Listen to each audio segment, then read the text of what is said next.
Your Solution Is Not My Problem by Andy White from Salt Lake.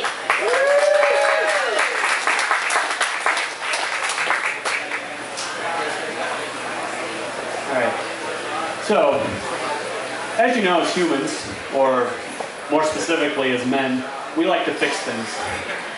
It's ingrained in our DNA. We've been doing it ever since we were little, and it's about all we know. Now, we like this so much that we try and do this first before we do anything else. And so that's why you find us starting to put things together without reading the instructions, or helping out with a problem before we know it's really wrong, or just recommending you go down or go over and download an app to try and fix whatever's ailing you at the time. The other piece of this is that we also use the same theory to start up companies, which can work, admittedly.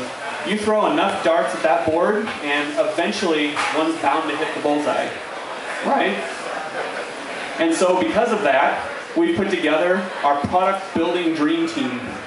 The hacker and the hipster design and develop the product, and then the hustler goes out and tries to convince people that this is what they want.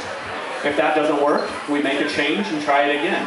If that happens too many times, then we end up with this. Now, for those of you who recognize the logo, you know, really cool tech, huge company behind it. How could it go wrong? For those of you who don't recognize the logo, exactly. No one can figure out what the hell to do with it. And that causes us to think, there's a billion ideas out there. Your idea is worthless unless you build a product, or you can build a product. The problem is, your product's worthless unless you have someone to buy it. So why can't we change this? And we can. This is what we need to add to that dream team. Someone who's passionate about our problem, who knows the ins and outs of our customer, and is focused on that aspect, and doesn't really care how we get it done as long as it's a fix. Now, there's a lot of different problems out there. We have this type of problem, which is more of a, oops, did I do that problem? This isn't really what we want to build a company around. What we want to build a company around is something much bigger. This is my problem that I want to build a company around. Now, if you come up with a solution to this guy's problem, he's going to be beating down your door until you will solve that for him. These are the types of customers that you want to have. Now, this all starts with passion. Well, maybe not quite this type of passion, but your passion.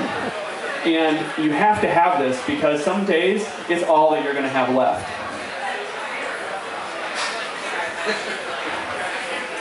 From this, it can happen from anyone. Some of the most successful companies in the world started with people that were originally on the front line, working with customers day in and day out, and felt the pain and understood. This could be the person standing next to you, or it could be you yourself. Have you ever had those moments where you think, why can't this be easier? This is the biggest pain in the ass? You think you're the only one? No. Go out and find those others. They can be your customers. Some of the biggest companies in the world started this way.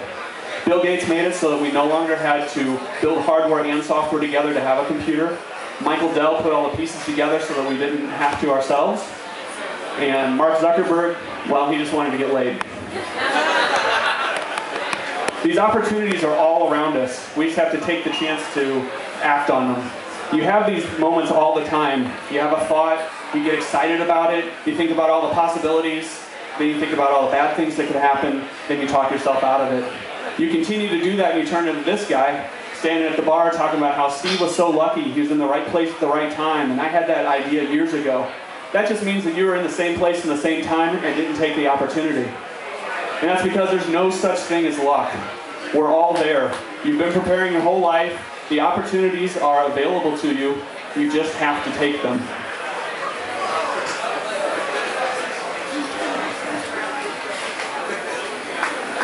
Yes.